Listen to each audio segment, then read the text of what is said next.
ओम साई राम। मेरा नाम गतांशा रघुवंशी है। मैं भोपाल की रहने वाली हूँ और मैं मुंबई में पढ़ती हूँ। बाबा के अनेकों अनेकों एक्सपीरियंस है मेरे पास। मैं आपको बता भी नहीं सकती कि मुझे बताने के लिए एक लिस्ट बनाना पड़ा प्रॉपर कि इतने हैं और इसमें भी अभी और जो हैं कई रह गए होंगे। अब बाबा की इच्छा है मैं जैसे भी बताऊं और जिस तरीके से वो जाना चाहते हैं कि मतलब बताना चाहते हैं सबको मेरे जो भी अनुभव रहे हैं। कुछ अनुभव ऐसे हैं जो किसी को भी मेरे ख्याल में विश्वास नहीं होगा। बट जो मैं यही मानना चाहूंगी जो बाबा के भक्त हैं उनके लिए ये सारे अनुभव जो हैं वो बिना बिना डाउट के एक बार में मान लेंगे कि हाँ ये हो सकता है। तो मैं ये बताना चाहूंगी कि मैं सबसे पहले बाबा से मैं जब शायद 6 7 या 8 स्टैंडर्ड में होंगी, मुझे एग्जैक्ट याद नहीं है। मेरे भाई को किसी मतलब मेरे भाई के पापा को किसी ने बोला कि उसकी कुंडली में कुछ तो है जो हमें आज तक उन्होंने बताया नहीं है। तो उन्होंने कहा कि इसको हम कहीं बाहर लेके नहीं जाएंगे, कुछ नहीं करेंगे, ये घर में ही रखो। पापा बहुत डर चुके थे। तो मैंने कहा कि हम एक काम करते हैं, शिरडी लेके चलते हैं बाबा के यहाँ पे। कुछ दिनों पहले मेरे पापा ने भी फोन किया था, नरेंद्र रघुवंशी भोपाल से।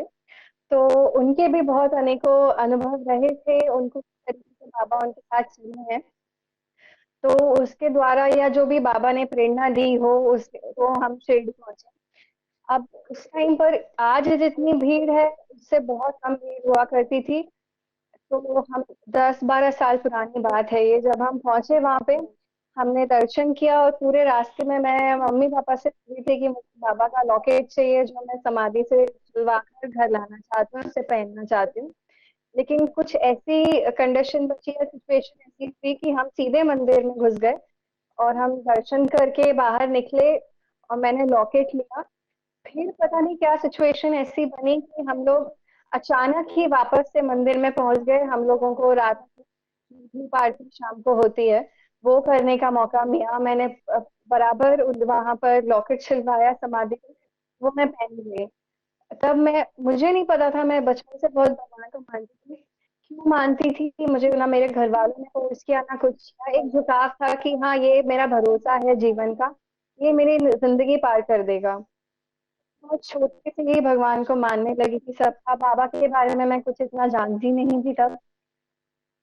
फिर ऐसे करके मैं कई सालों तक वो लॉकेट मैंने पहना। फिर वो ऑटोमेटिकली पता नहीं क्यों मैंने निकाल दिया। उसके बाद में जो अनुभव मेरे अब रहे हैं वो शायद कोई विश्वास ना करे। ये 2013 की बात है, 19 नवंबर को मेरे फादर को जो है कैंसर डिटेक्ट हुआ। तो उनका जो कैंसर फैला हुआ था वो था ईसोफेगस मतलब फूड पाइप में, पैनक्रियाज, लंग्स, स्मॉल इंटेस्टाइन और जितने भी पार्ट हो सके उसमें सब कुछ में। उनका जो फूड पाइप था वो पूरी तरीके से ब्लॉक था। ऑलमोस्ट 3 से 4 महीने तक वो लिक्विड लिक्विड डाइट थे। और एंड में जब उन्हें डायग्नोज किया गया, हमें पता चला, हम पहले बहुत ट्रीटमेंट हो रहा था उस द्वारा। तो ऐसा था कि एक ड्रॉप दूध करके उनके फूड पाइप से पेट में खाना जाता था, बूंद बूंद करके। अब हमने वो रिपोर्ट्स जब भी आए जो भी, वो हमें किसी रिलेटिव के थ्रू बोला गया कि आप अपोलो हैदराबाद में जाइए, वहाँ पर ट्रीटमेंट हो जाएगा। लेकिन पापा ने हम लोग की रिपोर्ट छुपा के रख दी थी, उन्होंने किसी को दिखाई नहीं थी। तो एक रात को मैंने रिपोर्ट चुराई, जिस दिन पता चला मैंने उससे फोटोज वगैरह ली और अपने भी डॉक्टर जान पहचान के हैं उनके थ्रू में उनको भेज दी।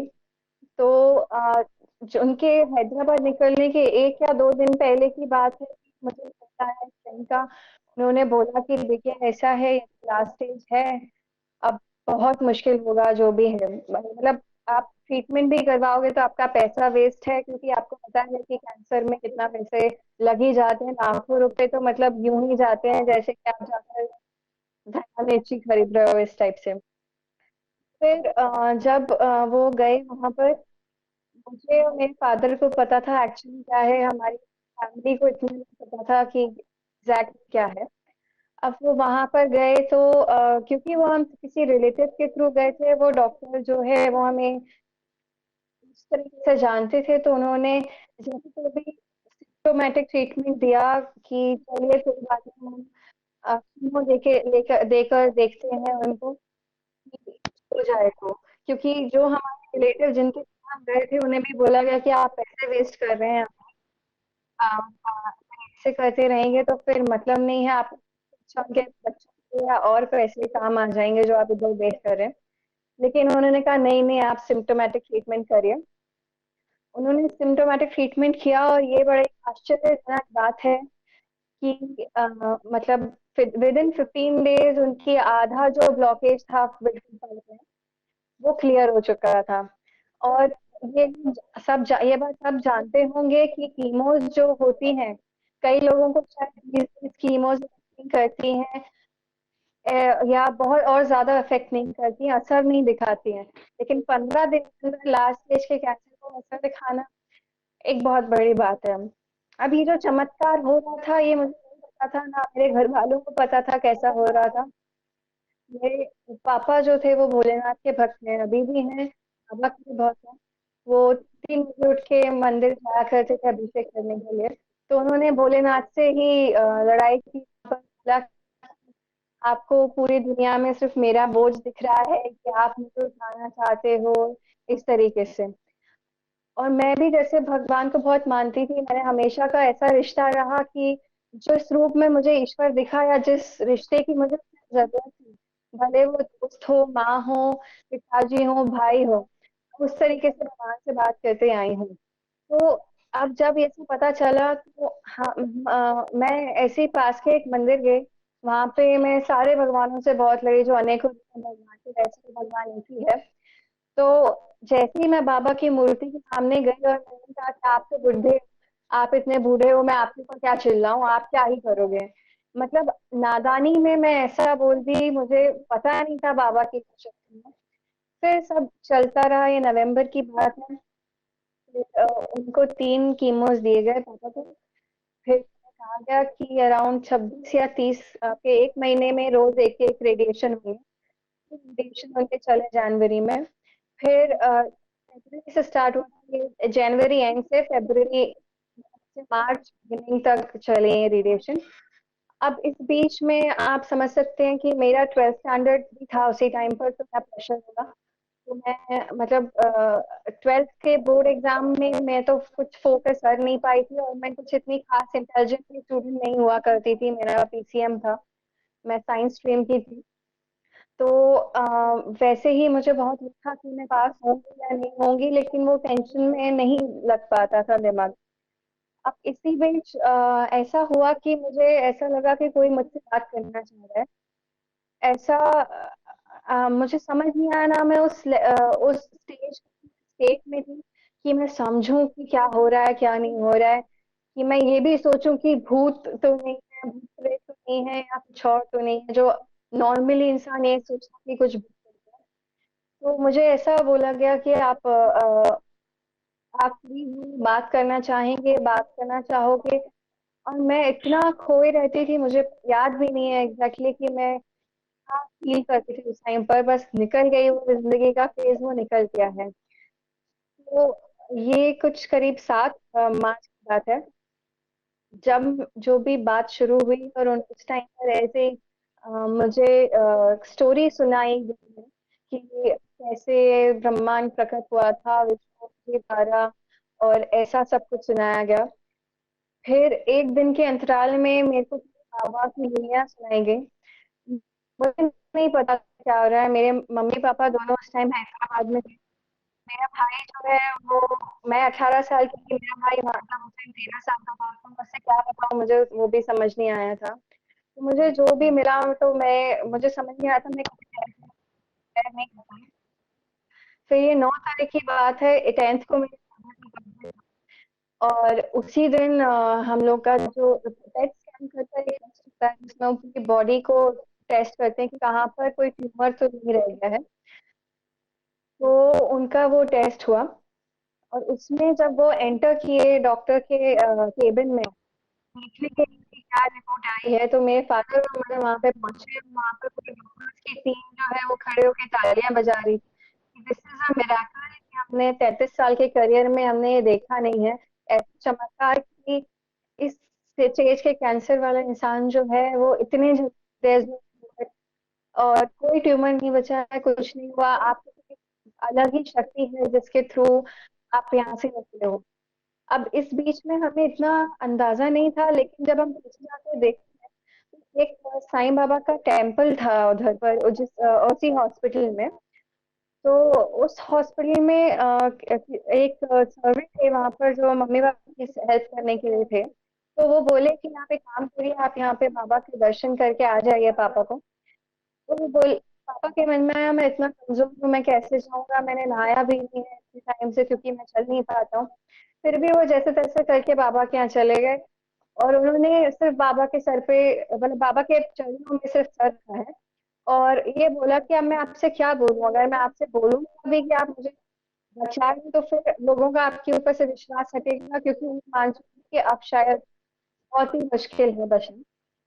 उसके बाद से जब भी मेरे फादर मदर उस टेम्पल में गए हैं, तो बूंदी के बारे में उस टाइम पे जानते नहीं थे हम लोग इतना। तो उनको या दो अंगूर या कुछ दो पीसेस कोई भी खाने के चीज के एक छोटी सी खिड़की के वहां से मिलते थे, और हमेशा वो दो देते थे। तो जब भी वो लोग दर्शन करने जाते थे उन्हें अलग अलग चीजें ऐसी गिफ्ट जाती थी। इसके तरीके से सब पता चला कि खत्म हो चुका है, कैंसर पूरा खत्म हो चुका है। फिर 10th ऑफ मार्च को मेरे पापा का बर्थडे था, और वो 10th ऑफ मार्च को हैदराबाद से निकले और उन्होंने मान लिया कि मुझे नया जीवन दे दिया है ईश्वर ने। और 11th को वो भोपाल आए, और उसी दिन था मेरा मैथ्स का एग्जाम, जो मैं पढ़ नहीं पाई थी पूरे कंसंट्रेशन के साथ में। अब ये एक अलग किस्सा है कि मैथ्स में मुझे पता था कि मैं पूरी तरीके से फेल हूँ, क्योंकि मैं जो पेपर लिख के आई थी उस बार, मतलब जो मेरे को क्वेश्चंस आते आते थे वो मैं गलत की हूँ, तो मुझे जो टॉपिक नहीं आते थे तो वो तो मैं सही कर ही नहीं सकती थी। तो उस हिसाब से मुझे यकीन था कि मैं फेल हूँ। अब मेरे फादर के गले पे जोर देने का मना था, मतलब ऐसा मैंने पढ़ा था कि अगर आप जोर दो तो बढ़ता है। दो उस टाइम तक कैंसर खत्म हो चुका था, लेकिन मन में जो वहम रह जाता है तो वही था। तो अब एकमात्र मैथ का ऐसा पेपर था जिसमें मैंने मार्क्स कैलकुलेट नहीं किए थे देने के बाद में। मेरे फादर ने मेरे को थोड़ा डांटा वाटा कि यार तुम ऐसा क्या है, तुमने थोड़ा बहुत जैसे भी कि फोर्स किया गया मुझे कि तुम मार्क्स कैलकुलेट करो। अब मुझे पता था मैं फेल हूँ, फिर भी मैंने रोते रोते जैसे भी बाबा को याद करते हुए मेरे मार्क्स कैलकुलेट किए। मेरे मार्क्स मेरे कैलकुलेट आउट ऑफ 140 कैलकुलेट किए। सीबीएसई में 33 पासिंग होता है मैथ के लिए। अब बात ये है कि पता नहीं मैंने कैसे 43 कैलकुलेट कर लिए थे, और मुझे पता था कि वो आने नहीं है। इस तरीके का पेपर लिखा है, हमें पता रहता है हम क्या लिखे हैं। जब रिजल्ट आया उस टाइम पर रिजल्ट में मुझे 43 की जगह 44 मिले, जो कि एक नेक्स्ट टू इम्पॉसिबल बात थी, लेकिन जो भी है मान लो बाबा ने 11 मार्क्स का मुझे दान दिया उस टाइम की। ले ले तू भी क्या याद रखेगी।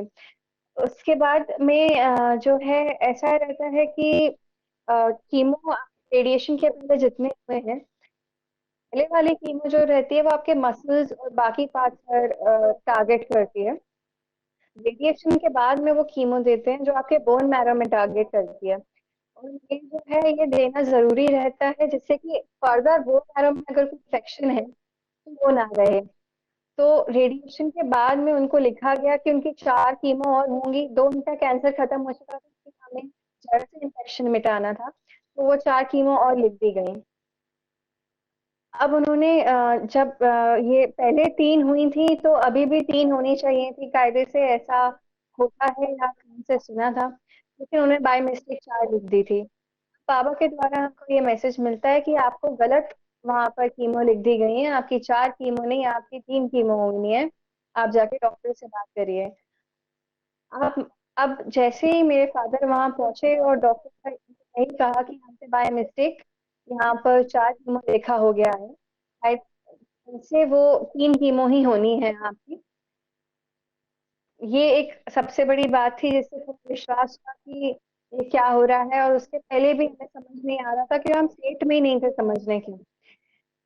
फिर मुझे ये बोला गया कि देखो कैंसर की स्पेलिंग, तो CANCER कैंसर है। तो मुझे ये बोला गया कि बेटा तुम आर को हटा के एल कर लो, मतलब कैंसर की जगह कैंसिल कर लो। मैंने कैंसिल कर लिया है, ये बाबा की कृपा थी। ये भी बोला गया ये जो भी हुआ वो तुम्हारे माँ के विश्वास की वजह से है, क्योंकि तुम्हारी माँ का अटूट विश्वास था ईश्वर के ऊपर, और उनकी वजह से ही बहुत सारी चीजें ऐसी हुई हैं कि तुम जो भी हो रहा है वो अनुभव कर रहे हो। क्योंकि माँ से का विश्वास था, तो माँ हो सकता है, मतलब माँ उनके लिए ज्यादा प्रिय होंगी, तो उन्होंने ये सोचा कि बाबा ने ऐसा व्यवस्था बनाई कि 18 मई को मेरी मम्मी का बर्थडे है, तो उस दिन शिरडी में ही हम मनाए वो दिन। अब ये अप्रैल की बात है, हमें दिया गया कि, मतलब हमने सोचा हम शिरडी जाएं। फादर की कंडीशन तो थी नहीं, फिर भी ऐसा बताया गया कि जहाँ से भी वो शिरडी में प्रणाम करेंगे बाबा वो स्वीकार करेंगे, जिस तरीके से भी जिस भाव से करेंगे, जहाँ से भी रहेंगे करेंगे। अब ये अप्रैल की बात है, हम रिजर्वेशन कराने गए, और मेरे भाई और पापा गए थे। तो हमने सोचा हम 14 का करवा लेंगे। बाबा ने बोला no no it won't be 14। वो इंग्लिश बड़े अच्छी बोलते हैं। मैंने कहा कि नो नो इट वोंट 14, और वो इंग्लिश का जो तरीका था वो शायद या तो वो मेरे साथ मजाक करने का था, क्योंकि मेरे 12th स्टैंडर्ड में सिर्फ एक सब्जेक्ट में 90 मार्क्स आए थे, वो इंग्लिश में थे, जो कि 95। तो वो इस तरीके से, मतलब मुझे कई बार बोले बोलू मुझ करके, वो प्यार से बोलते हैं। तो उन्होंने ऐसा इंग्लिश के थ्रू मेरे को बहुत मजे में वो बोलते थे, बहुत शानदार इंग्लिश, मेरे को बोल के देखना पड़े कि ये क्या है। मैंने कहा no no it won't be 14। हमने बोला कि नहीं, अब कैंसर पेशेंट है तो एक दो टिकट तो हमको मिल जाएंगे, हम चार लोग हैं, मेरे मम्मी पापा मैं और मेरा भाई, तो हम एडजस्ट करके पहुंच जाएंगे, हम सौदा का कर लेंगे। अब उन्होंने कहा था no no it won't be 14, तो वो 14 तो हो नहीं सकती थी। जब वो टिकट काउंटर पे गए तो कैंसर का फॉर्म लगाते हुए भी बोला, और उसी वक्त उन्होंने कहा था कि कैंसर को आप कैंसिल कर लीजिए, और आप कैंसर का ये भूल जाइए कि आप ये फॉर्म यूज भी कर रहे हैं, क्योंकि आपको जरूरत ही नहीं पड़ती जिंदगी में फॉर्म यूज करने की। तो जो करवाया टिकट काउंटर पे गए तो वो बोलते हैं कि 14 तो आपको नहीं मिल पाएगा कैंसर फॉर्म होने के बावजूद। वो मिला हमें 15 का ही। अब हम आना चाहते थे कि हम 15 को निकले, 16 को 17 को दर्शन करके 17 रात को हम वापस घर आ जाएं। लेकिन वो भी जैसे माँ का 18 का बर्थडे है, वो चाहते थे वहीं पे बने, तो उन्होंने ऐसा करा कि 18 की ही हमको ट्रेन मिली, हमको वापसी की ट्रेन मिली। अब हम वहां पर जैसे ही पहुंचे, तो बाबा अनेक रूप में आपको दर्शन देते हैं, शिरडी के आप पूरे दुनिया में आपको दर्शन देंगे अनेक रूप से, ये सभी जानते हैं। तो जैसे ही मैं वहां से बाहर निकली, एक लेडी आई मेरे पास में, वो मुझसे कुछ मांगी। अब मेरे पास कुछ पैसे नहीं थे, बाबा के मंदिर में उस टाइम जैसे आज बूंदी मिलती है प्रसाद में, उस टाइम पर बूंदी के लड्डू मिलते थे, दो दो बड़े हुए लड्डू मिलते थे। मेरे पास वही था, मैंने कहा कोई मांग रहा है कुछ तो उन्हें देना पड़ेगा। तो मैंने वही लड्डू एक उनको निकाल के दे दिया। साइड में वो चल रही थी तो मैं उनका इतने अच्छे से देख पाई, लेकिन मेरी माँ ने जरूर देखा था, और वो उनका कहना है कि वो अलग ही भव्य तेज था। उन्होंने मेरे गाल पे मुझे खिलाया, जैसे बच्चे को खिलाते हैं अपने, वैसे खिलाया। ये एक अनुभव था। अगले दिन हम लोग आरती के लिए गए। अब बाबा ही व्यवस्था करते हैं, तो पापा के किसी फ्रेंड के थ्रू हमारे सारे टाइम के VIP आरती के कलेक्शन, मतलब पासेस थे। तो हम 12 बजे की आरती के लिए गए, हम वहाँ पहुंचे। बाहर निकले जैसे, अब एक तरफ राइट हैंड साइड पे जो है वो लेडीज लाइन होती है, लेफ्ट हैंड साइड पे जेंट्स लाइन होती है। हम बाहर निकले मंदिर से, मम्मी पापा हम सब मिले बाहर, और जो जेंट्स की तरफ की लाइन थी, हम लेडीज साइड में थे। लेफ्ट हैंड साइड से किसी ने, आज भी मुझे उनकी शक्ल याद है एकदम, एक अंकल आए और उन्होंने एक पूरे पैकेट में प्रसाद भरा हुआ था बाबा का, और एक रुमाल टाइप का, ऐसे नारियल था और बहुत सारी चीजें उन्होंने वो ऐसे फेंक के दी, और उन्होंने, मेरी माँ ने कैच की। ये भी हमें बाबा ने दिया, ऐसे हमें कोई क्यों देने लगा। ये दूसरे दिन की बात थी। तीसरे दिन जो था, क्योंकि पापा को कीमो का था असर, कीमो में बुखार भी आता है, वॉमिटिंग होती है, उनको बुखार आ गया था। हमें 4 बजे काकड़ आरती के हमारे पास 18 में मेरी माँ के मंदिर के पास से, तो अब पापा को चूंकि बुखार था, उन्हें हम अकेला नहीं छोड़ सकते थे, तो मेरे भाई वहां पर रुका। मैं और मम्मी हम लोग आरती के लिए गए सुबह 4 बजे दर्शन करने। हम आरती करके जैसे ही बाहर निकले, बाबा का जल लिया, फिर एकदम से मुझे एकदम इतनी वीकनेस हुई कि वहां पर एक पैसेज एरिया है, मैंने कहा मम्मी यहाँ बैठ जाते हैं। इतनी वीकनेस की मैं चल नहीं पा रही थी, मुझे लगा कि पता नहीं क्या हुआ, और ये मैंने कभी अनुभव नहीं किया था। तो वहां हम बैठे, उतने में एक लेडी आई, मुझे अभी भी याद है, वो बैठी मेरे साइड में, ऐसे डायगनली बैठी हुई थी। उन्होंने वो एक फूल का पैकेट था उनके हाथ में, और वो वाइट बटर था, ये मुझे याद है। और मुझे ये लगा वो साउथ इंडियन गेटअप में है, मैंने अज्यूम कर लिया, मुझे नहीं पता वो क्या गेटअप करेंगे उसे। तो उन्होंने ऐसे एकदम से मुझे सबसे पहले दिया, ऐसे पीछे पास करते हुए कि ये लो, मक्खन यूं पास किया। तो मुझे लगा पता नहीं है क्या पायसम वायसम इनका क्या होगा, मैं नॉर्थ इंडियन हूँ, मैं साउथ इंडियन से कुछ ऐसा ऑफेंड नहीं करना चाहती, बट मुझे नहीं पता था, तो आप शायद इसको मेरे को माफ करें इसके लिए। तो ये उन्होंने ऐसे ही पास किया, मुझे लगा कि इसे अनजान से कुछ लेना नहीं चाहिए, तो मैं नहीं ली। फिर उन्होंने मेरी माँ की तरफ किया, तो उन्होंने ले लिया, और एक दो और बैठे थे उन्हें दिया। आप विश्वास नहीं करेंगे, वो मक्खन जो था, वो इतना स्वादिष्ट और इतना मीठा कि बता नहीं सकते। और वो अमूल के पैकेट से वो ऐसे फिर उसके बाद चाट चाट के खाने लगे, मानो जैसे कृष्ण बैठ के सामने खा रहे हो। वो मैंने इतना सा मक्खन खाया और मेरी पूरी जो वीकनेस खाया।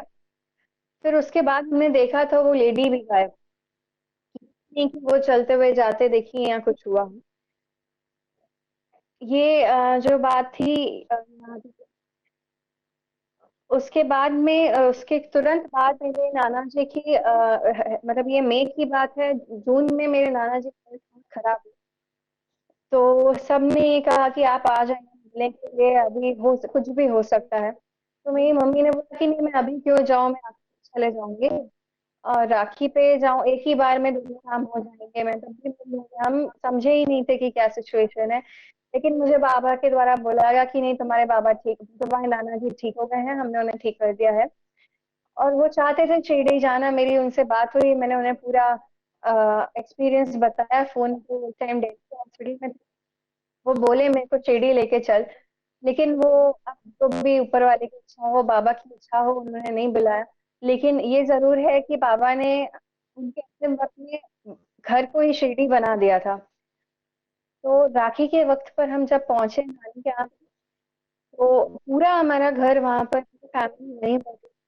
और करीब एक हफ्ते पहले जो भी बाबा के थ्रू मैसेज मिला कि आप उनको नारायण कवच करवाएं।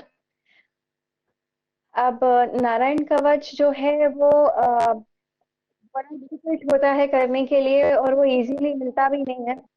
और मेरी नानी का शहर शिवपुरी है, वो वहाँ की रहने वाली हैं, और नाना जी उस टाइम दिल्ली में थे। तो दिल्ली में मेरे मामा जाने वाले थे उस टाइम, तो मुझे ढूंढना था कि मैं नारायण कवच कैसे पहुंचा दूं उन तक। तो जैसे जैसे फिर मैंने ये सोचा कि मैं इंटरनेट से कुछ निकाल उनको प्रिंट आउट भेजती हूँ। वो मैंने भेजा, और मैंने पूछा बाबा से कि आप ये बताएं कि कितनी बार उनको ये करवाऊं। मेरे को ये लगा कि वो ये उनको एक मेडिसिन की तरह दे रहे हैं कि आप ये करोगे आप ठीक हो जाओगे। लेकिन ये मुझे समझ नहीं आया। मेरे को बाबा ने बोला एक हफ्ते में बेटा एक बार हो जाए बहुत बड़ी बात है, और वही काफी है। ये एक शनिवार की बात है, उनका नारायण कवच हुआ थर्सडे या फ्राइडे को कंप्लीट हुआ, ज्यादातर थर्सडे, हाँ थर्सडे को ही कंप्लीट हुआ। तो मैंने उनको बोला आप वापस से पढ़ने लगी है, तो उन्होंने साइड में रख दिया, वो बोले नहीं मेरे को नहीं पढ़ना है।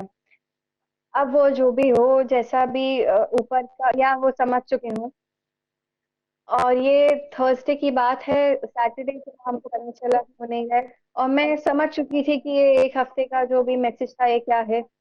और मेरे घर वाले भी शायद समझ चुके थे कि ये क्या है, लेकिन कोशिश जो आप करते हैं वही हमने की जैसे भी है। लेकिन ये खुशी बहुत लगी कि अंतिम में यही रहा, बाबा चाहते थे वो हुआ। उन्होंने नारायण कवच से करवाया और वो एक बहुत बड़ी बात हो जाती है कि आप ऐसा कर। उसके कुछ समय बाद मुझे ऐसा बोला गया कि 3 दिन के लिए तुम घर से बाहर मत निकलना, तुम्हारे लिए समय ठीक नहीं है। अब मैं उस टाइम क्योंकि ड्रॉप किया था मेरा, मैं क्लैट की प्रिपरेशन कर रही थी, तो मेरे को कुछ टेस्ट देने या कुछ करने जाना पड़ा और मैं भूल गई कि मुझे बाहर नहीं निकलना है और मैं निकल गई बाहर।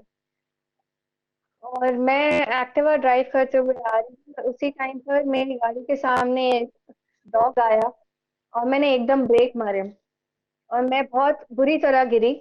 लेकिन कोई मानेगा नहीं कि मेरे घुटने पे सिर्फ इतनी सी खरोच थी, और उस हिसाब की खरोच नहीं, मेरे को बहुत ज्यादा ही लगना चाहिए था जो इंटेंसिटी से एक्सीडेंट हुआ था वो। लेकिन वो बाबा की कृपा है, उन्होंने मुझे बचाया। इसके अलावा एक और बात थी कि एक बार मैं सो रही थी और मेरे रूम में मैं उठी तो मेरे सारे घर वाले, मेरे फादर और मेरे बाकी जितने भी घर वाले, वो सब मेरे बेड के अराउंड ऐसे हैं। मेरे फादर मेरे साइड में बैठ के रो रहे हैं। तो मैंने कहा अरे क्या हो गया, मतलब मैं मस्त सो रही हूँ, आपको क्या हो गया है? क्यों रो रहे हैं आप? वो बोलते हैं कि बेटा तुम्हें कुछ समझ है? मैंने कहा क्यों? तुम्हारे पैर के पास पंखा गिरा पड़ा हुआ है, तुम्हारे ऊपर पंखा गिर गया है, तुम्हारे ऊपर जो चल रहा था। तो मुझे बिल्कुल समझ ही नहीं आया कि ये कैसे हुआ, ऐसा चलता हुआ पंखा गिरा है मेरे पैरों के वहां। और मेरे घर वालों को देखा, घर वाले रोए जा रहे हैं, पता नहीं क्या हो गया है। बस मैं मस्त सो रही हूँ आनंद में। उसके लिए मुझे भी बोला गया कि तुम बहुत सोती हो, बहुत घोड़े बेच के सोती हो, मत क्या करो। आज भी वाकई में सच्चाई है, मैं बहुत ज्यादा सोती हूँ और मुझे नींद से बहुत प्रेम है। लेकिन ऐसे जो भी बाबा ने बचाया उस टाइम पे। उसके बाद नवंबर की बात है, 8 नवंबर को मेरा बर्थडे था। एक हफ्ते पहले या 15 दिन पहले मेरा फोन खराब हो गया था। तो मैंने मेरे फादर को बोला कि देखिए ऐसा है, मैं आपको वैसे तो कभी कुछ मांगती नहीं हूँ, लेकिन मुझे फोन चाहिए क्योंकि मेरा बर्थडे आएगा, तो मुझे उस टाइम पर सबके कॉल आएंगे। मेरे बर्थडे के दिन तक मेरे को फोन आ जाना चाहिए। अब जो वो फोन आ रहे थे वो पापा के कोई फ्रेंड हमको भेज रहे थे।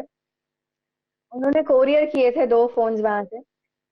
और मेरा बर्थडे 8 नवंबर को है। उस टाइम मैंने अपनी सिम मेरी माँ के फोन में डालकर सबसे विशेष रिसीव की 12 बजे रात को। लेकिन मुझे ये था कि मेरा फोन क्यों नहीं आया है, रोज ये था आ जाएगा आ जाएगा। 12:15 बजे करीब या 12:05 ही हुआ होगा, मेरे मम्मी पापा दोनों सो चुके थे और मेरा और मेरे भाई का जो रूम है वो हमारे घर में सबसे आगे है, फर्स्ट फ्लोर पे।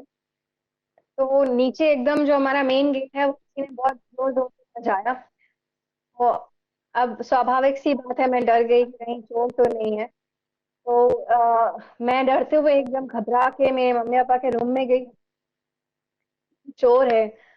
अब जैसे उनको मैंने जगाया, जितने में वो बाहर निकल के आते, मैं बाहर आई कि कहीं वो और चोरी ना कर ले मेरे घर में। मुझे क्या पता था वो क्या है। लेकिन अब हम वहां पहुंचे, वो बोलते हैं कोरियर वाले हैं। अब हमने सोचा कि कोरियर तो 12 बजे रात को कौन सा कुरियर आता है, ज्यादा से ज्यादा 7 बजे आजकल जरूर अमेजन वगैरह 10 बजे तक करने लगे हैं, लेकिन ये आज से करीब 4 साल पुरानी बात है। तो तब इतना नहीं होता था कि आज के 12 बजे, तो कभी भी आज भी नहीं होता है कि कोरियर आ रहा हो। मैंने मेरे फादर गए नीचे लेने के लिए। तो वो उन्होंने बोला कि आज तारीख क्या, हम फोन लेके आए हैं, हम खजुराहो से आ रहे थे या खरगोन या ऐसी कोई जगह बोली। तो हमने सोचा हम ये फोन आपको चले। और उनके इधर झोली भी टंगी हुई थी। फिर मेरे फादर ने पूछा आज डेट क्या है। तो स्वाभाविक सी बात है कि मैं गुस्से में एकदम बोली कि 8 नवंबर। आपको इतना याद है कि मतलब मेरा बर्थडे है। और जिस तरीके से वो व्यक्ति ऊपर मेरे को देखे और हंसे, तो मतलब ऐसा हम समझ चुके थे कि ये बाबा हैं। उन्होंने साइन वाइन करवाया एक नॉर्मल सी व्हाइट कलर की पर्ची पे कि हमने कोरियर दिया है, जो कि एक ऑफिशियल रिकॉर्ड कभी हो नहीं सकता कोई कोरियर का। को, जो फोन थे वो पैक्ड भी नहीं आए थे कि कोई कोरियर भेजा है तो कम से कम कोरियर पैक करके भेजा है। नॉर्मल नए डब्बे थे फोन के, उन्होंने वो दिए। और हमें पता चल गया था वो बाबा हैं, लेकिन हम अब वही है बाबा की इच्छा, हम उन्हें पकड़ नहीं पाए वहां पर, नहीं तो पकड़ के थोड़ा तो घर में ले रख करते कि आप आइए, कुछ भी मतलब थोड़ी देर रुकिए, कुछ खाइए पिए, वो जो होता है वो होता है। तो वो फोन ऐसे देखने चले गए मेरे बर्थडे के दिन। ओम साई राम। साई लीला टीवी के साई भक्ति परिवार में आपका स्वागत है। साई लीला टीवी के माध्यम से साई भक्ति की यह गंगा यूं ही निरंतर बहती रहेगी और साई भक्ति का यह अटूट सिलसिला हर दिन जारी रहेगा। भक्ति मनोरंजन से भरपूर नित्य नए कार्यक्रमों के साथ साई लीला टीवी ने की है एक नई पहल। अब हमारे सदगुरु श्री साईनाथ विराजमान होंगे हर घर में, और हर साईं भक्त कहेगा हर हर साईं, घर घर साईं।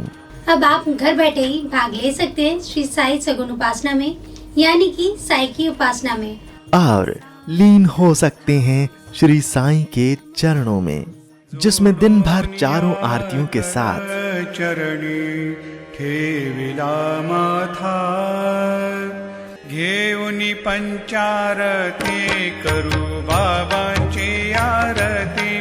अति साई बाबा सौख्यदातार जेवा ओवाळू आरती माझ्या सद्गुरुनाथा माझ्या साईनाथा।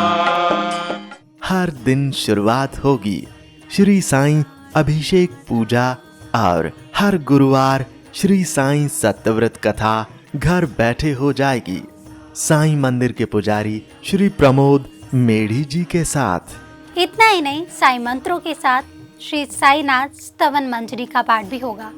इन सभी कार्यक्रमों का सीधा प्रसारण साईं लीला टीवी प्रातः 4 बजे से लेकर रात्रि 11 बजे तक किया जाएगा।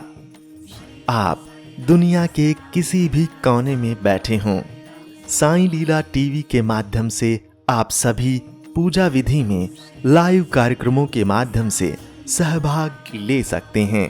श्री साई सगुन उपासना पूजा विधि के लिए जरूरत है श्री साईं की मंगल मूर्ति, श्री साईं सद्गुणोपासना पुस्तिका और पूजा सामग्री की।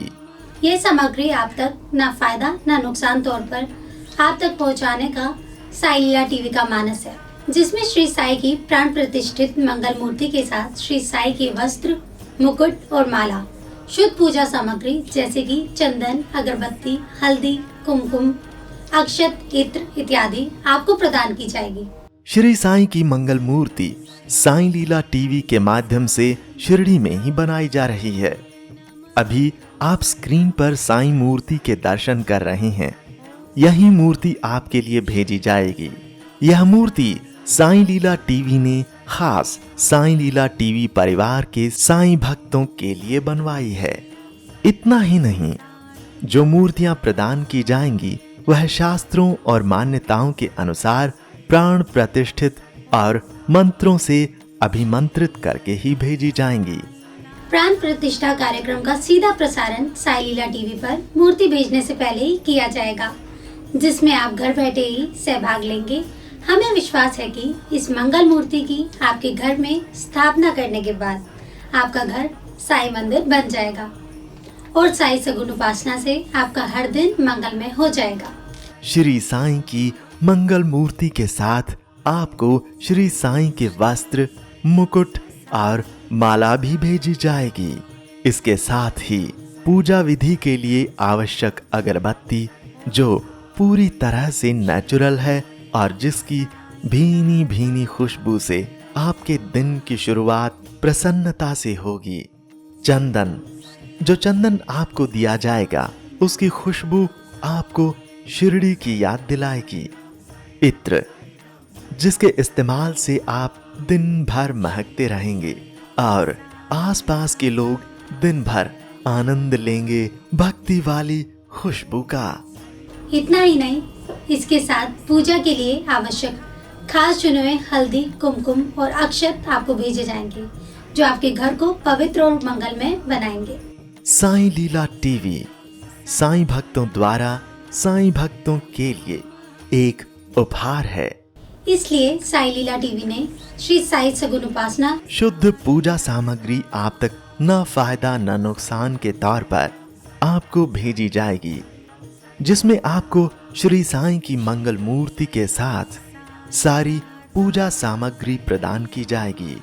जुड़िए श्री साई सगुन उपासना लाइव कार्यक्रम में साई लीला टीवी के साथ और श्री साई सगुन उपासना शुद्ध पूजा सामग्री के संबंध में अधिक जानकारी के लिए संपर्क करें, कॉल करें या व्हाट्सएप करें 8799773196 पर। आप हमें ईमेल भी कर सकते हैं sailila.tv@gmail.com पर। जारी रहेगा साईं भक्ति का अटूट सिलसिला। बस देखते रहिए साईं लीला।